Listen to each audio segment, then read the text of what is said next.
Hello friends, welcome to this learning session conducted by Promac, a GRE, TOEFL, IELTS training institution operating from Hyderabad in India and also from Singapore.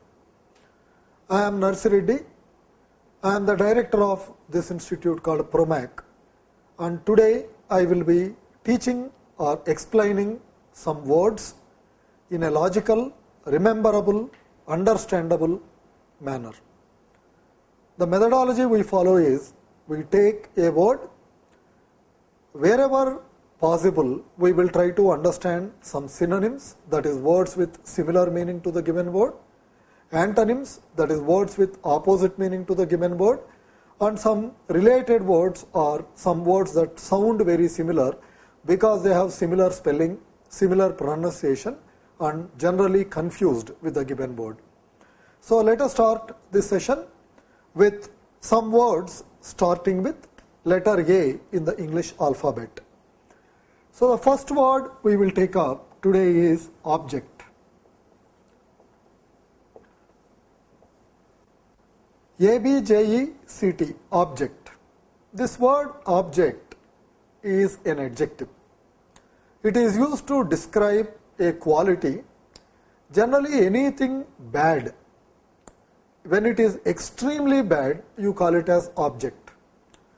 The way you use it is, I live in abject poverty.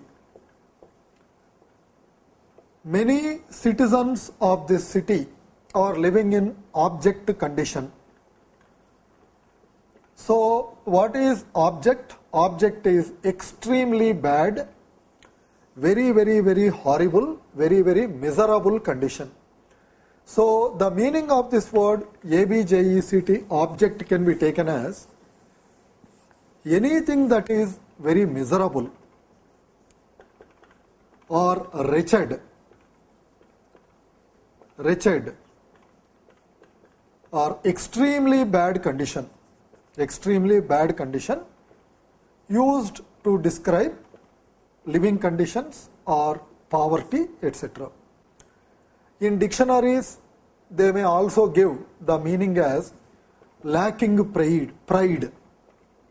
Lacking pride. Lacking pride means what? What is pride? Pride is self-respect. When you are very poor, poor people cannot afford to bother too much about self-respect. If I am hungry for 1 week, then to survive I have to go and beg. If I am in such a horrible condition that I have to beg somebody, then that is called abject condition. So we all know the word ABJECT, object, sounds very similar to object. OBJECT, object. In English language, words generally take 3 forms. Words take noun form, verb form and adjective form. If you take object in the noun form, we know object is any item. This pen is an object.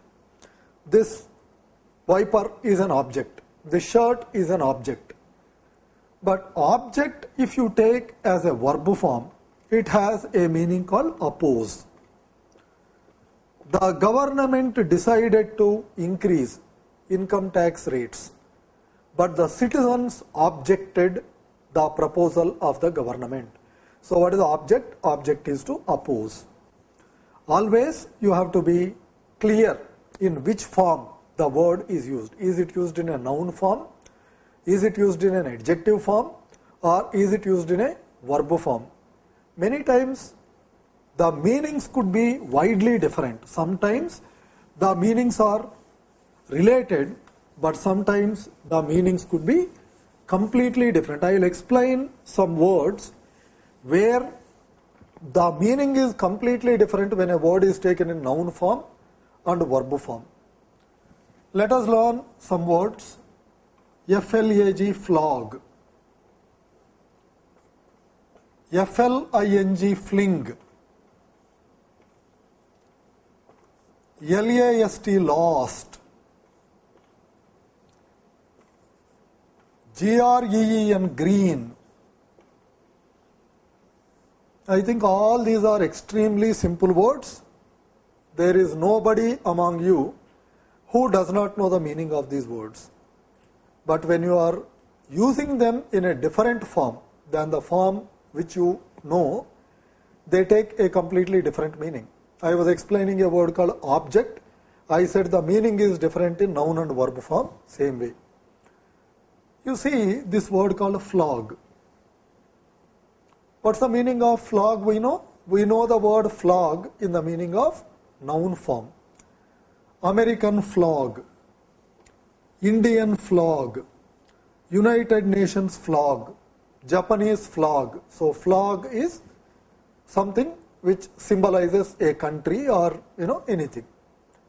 But flog, if you take it as a verb, it has a different meaning. After taking 5 sessions a day, my enthusiasm is flogging. Patriotic feeling seems to be flogging in young people.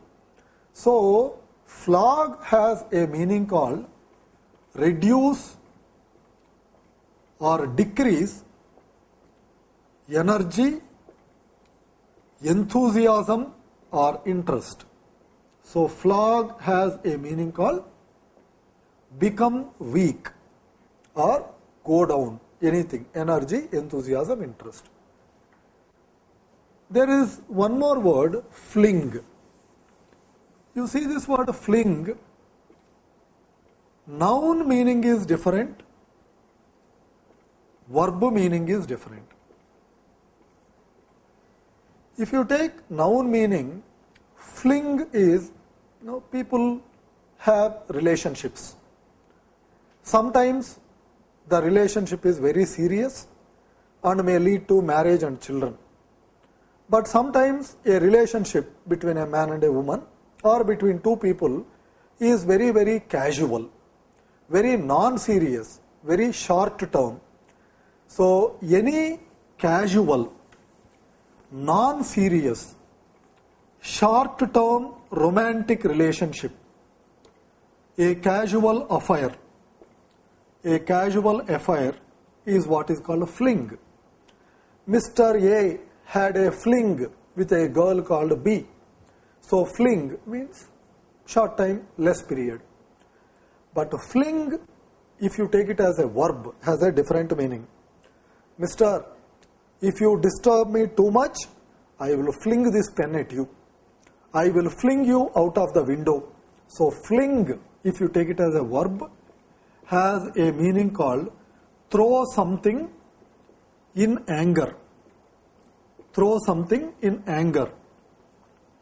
I will fling this pen at you. That means I will throw it. Lost.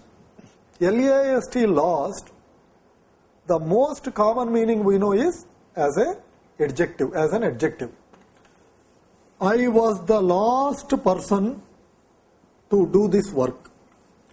I was the last employee to join this company. I was the last person in the queue at the cafeteria today during lunchtime, and by the time I reached the food counter, the food got over, food got exhausted.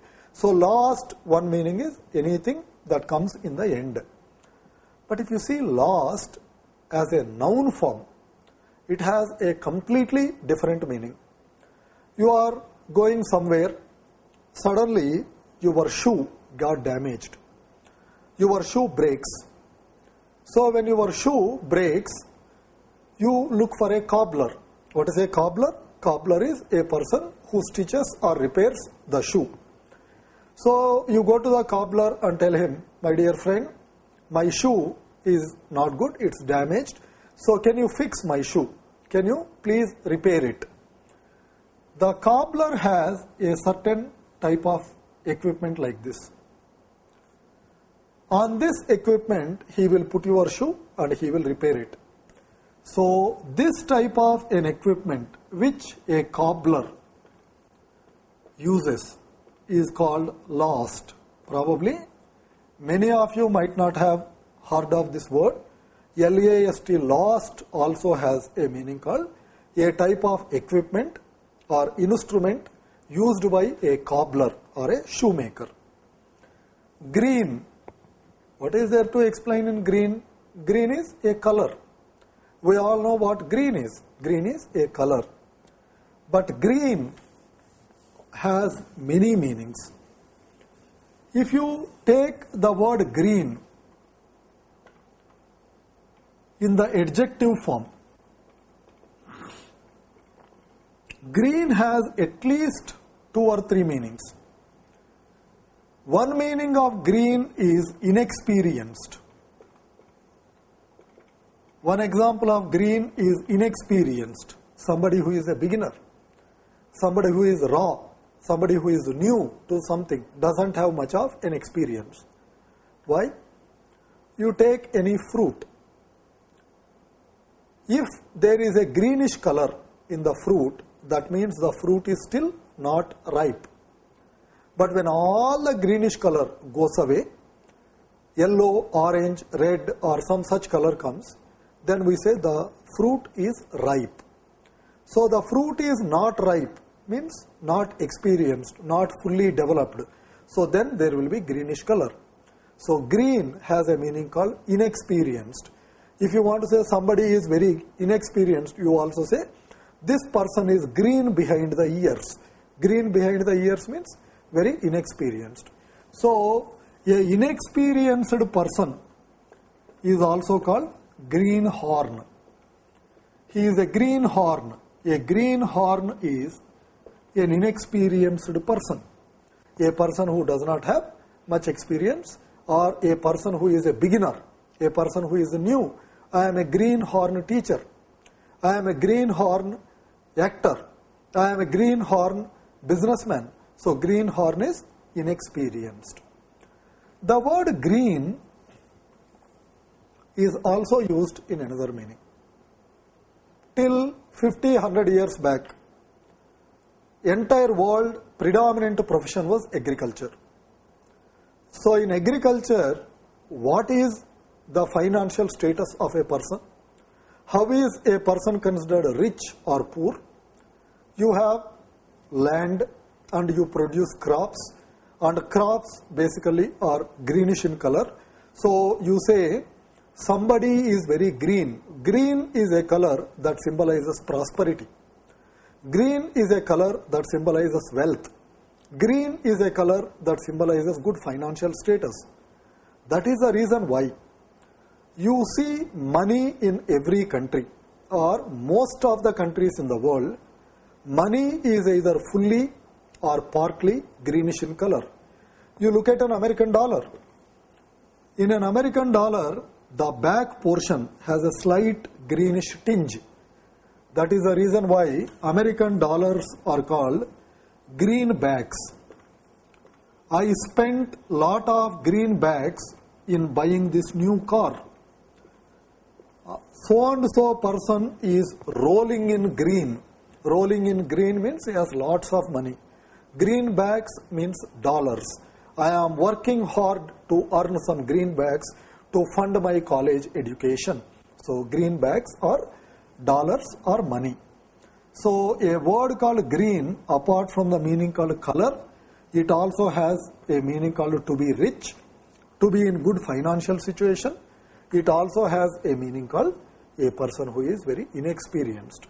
So when you are learning a word, always try to understand what could be the noun meaning of the word, what could be the verb meaning of the word, and what could be the adjective meaning of the word. So this is extremely important. I explained a word called ABJECT object. ABJECT object sounds very similar to OBJECT object. So in that context, I have explained some words. The word object looks very similar or related to another word called objective. Objective, subjective. These two words somehow in India, many people use these words in a slightly inappropriate or slightly wrong manner. When you are learning vocabulary, you should know what is the proper context in which or proper form in which a word should be used. Many people come and tell me, sir, I have a friend. He is very, very, very intelligent, very, very, very hardworking. He has tremendous amount of subjective knowledge, but he is not getting a job because he does not have good communication skills. I ask, what do you mean by subjective knowledge? No, subjective knowledge means knowledge of the subject. He is an engineer and he knows lots about engineering. He is a physicist, he knows a lot about physics. He has tremendous amount of knowledge in that subject. Subjective does not mean related to subject. Subjective, objective. We all express certain opinions. We all have some opinions and feelings. Sometimes these opinions are built on logic, built on sound reasoning, and some other times these opinions are developed by our biases or by our emotions. I ask you, hey, how is my teaching? Do you like my teaching? Oh, it's superb. I love it. I like you. Oh, I hate it. It's horrible. I ask, why do you like my teaching? What can I say? Why do I like? I just like it. I like your face. That's it. What is there? What do you mean by why I hate? I hate. I don't like it. That's all. When you are developing an opinion based on your emotions, based on your feelings, and not really based on logic, then you are very subjective in your opinion. I ask, hey, how is my teaching? Okay, mister, I will tell you the good points, 1, 2, 3. The bad points, 1, 2, 3. Areas of improvement, 1, 2, 3. Okay, because of all these reasons, I love your teaching. Because of all these reasons, I hate your teaching. If your opinion is developed based on logic and reasoning and not on emotions, then you are very objective in your decision, very objective in your statement. So what is objective? Objective is rational, built on logic, built on sound reasoning, whereas subjective is driven by emotion, not built on logic, but built on your emotions, built on your feelings. So that's what is subjective and objective. So we have understood a word called object. From that we have developed some more words. Let us discuss one more word starting with letter A, ebullition. Ebullition. What is ebullition? Ebullition in dictionaries will be given as washing. Ebullition is given as washing in many dictionaries. You should know what is the way a certain word should be used. I am doing laundry. I am washing my clothes. Can you call it as ebullition? No. Ebullition is used generally for certain procedures of washing we do in a regular manner. We get up in the morning, we brush our teeth, we go to the washroom, we take bath. In Indian culture, whenever we have food, we have the habit of washing hand. After eating, we have the habit of washing hand. You go outside and come back to your house. In Indian culture, people have the habit of washing the feet. So these are all called ebullition. But if you are washing the clothes or if you are washing the house, you don't call it ebullition. Hey friend, have you finished your morning ablutions? Morning ablution means have you taken bath? Have you brushed your teeth? Or these kind of things are called ablution. So this is basically a ritual washing, not any normal washing, a ritual washing of body. Ablution is a ritual washing of the body. Here I have given a meaning called ritual. What is a ritual? There are certain things that you do in a regular manner. There are certain things which you do in a routine manner. There are certain things which you do in a pattern. These could be religious, or these could be social, or these could be personal. When we talk about certain religious activities or activities related to culture,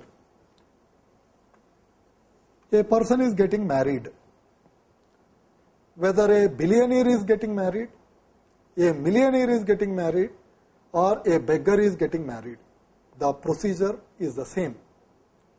Maybe a billionaire will spend a lot of money and have a lavish wedding. A poor man may have a simple wedding, but the ceremony, the procedures that they follow, the oath they take is exactly same. So marriage is a ritual. Same way somebody dies. Whether a multi-billionaire dies or a poor man dies, the process of burial or the process of cremation is exactly same. So that is called a wedding ritual or funeral rites. Funeral rites.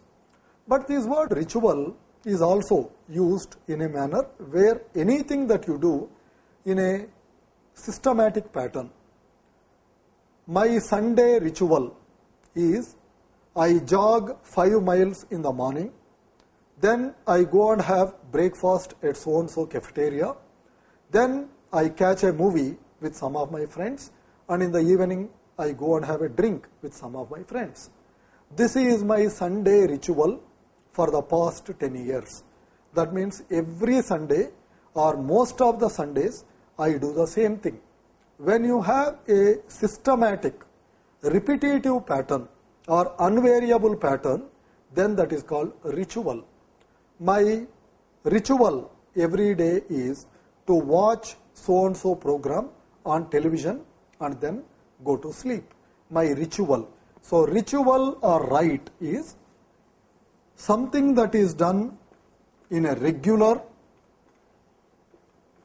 or routine manner, something that is done according to a pattern, something that is done in a routine or regular manner, or anything that is done according to a pattern. Now, when we talk about anything that is done in a regular or routine manner, it also has one more word that could be taken as somewhat synonymous in this meaning, a word quotidian. What's quotidian? Quota. You all know quota. My quota is 5 cups of coffee per day.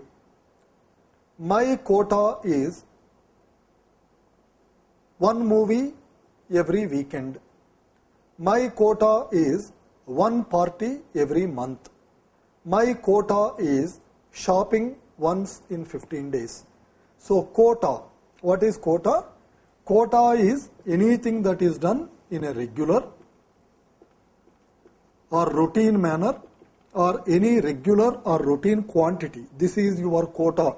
Quota means this is what you regularly get. So quotidian, what is quotidian?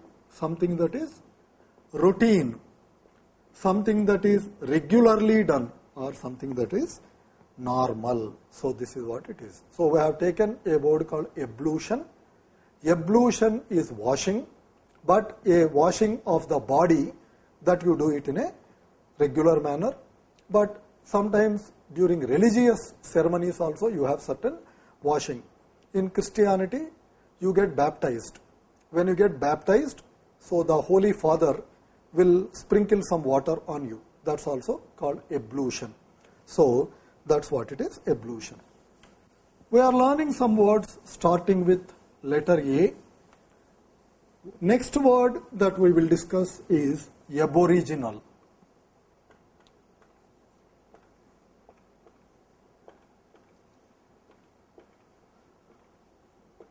Aboriginal comes from original.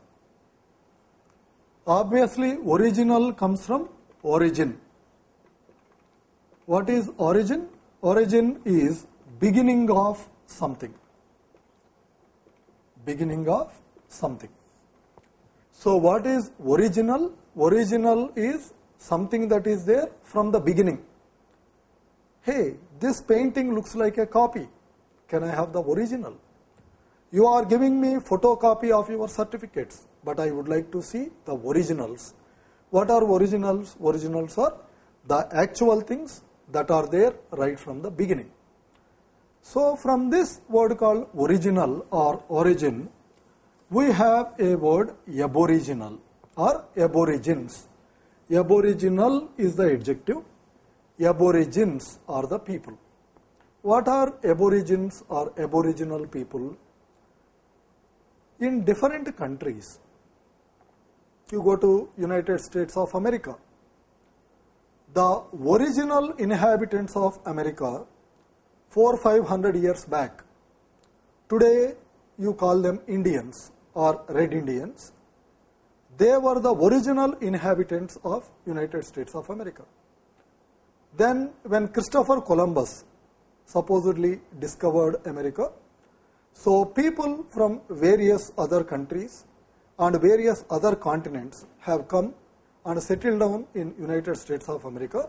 Today United States of America has become a very, very, very diverse, multiracial, multicultural country. But the people who are there from the beginning, that is who are today called Red Indians or Indians, they are the aboriginal people of United States of America. They are the aborigines. If you go to Australia, so there are certain native people who are there right from the beginning in Australia before the immigrants from various other countries have come and become more populous.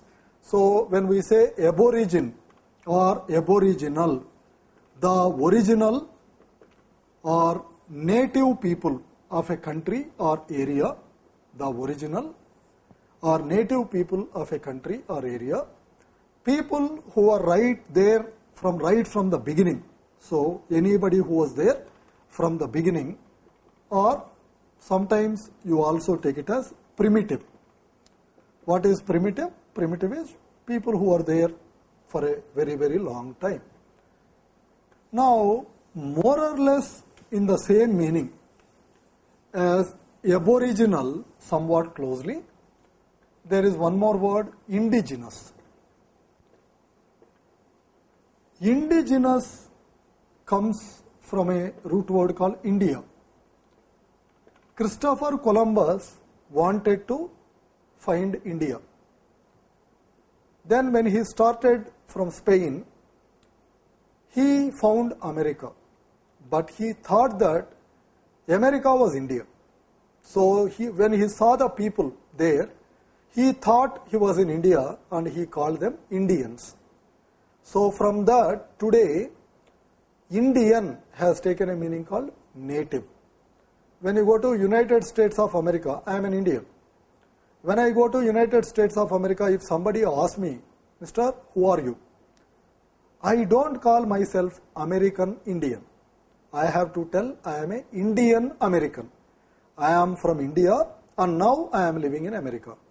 But what is American Indian? American Indian is the people who are original native residents of America, that is the aborigines of America. So today India has a meaning called native. So indigenous, India is native, genesis is origin. So anything that originated from native culture. So what is indigenous? Indigenous is local or native. We say this car is completely built with indigenous technology. This experiment is done completely with indigenous technology. So indigenous is local or native. If you are in India, If you do everything with Indian technology, it's indigenous. You are in Australia, you do everything with Australian technology, it's indigenous to Australia. So friends, I hope you are able to understand and enjoy this session. Please write to us with your feedback or any suggestions at promaccoaching.com. Hope to see you in the next session, and we will together learn some more words in a very, very interesting and enjoyable manner. Thank you.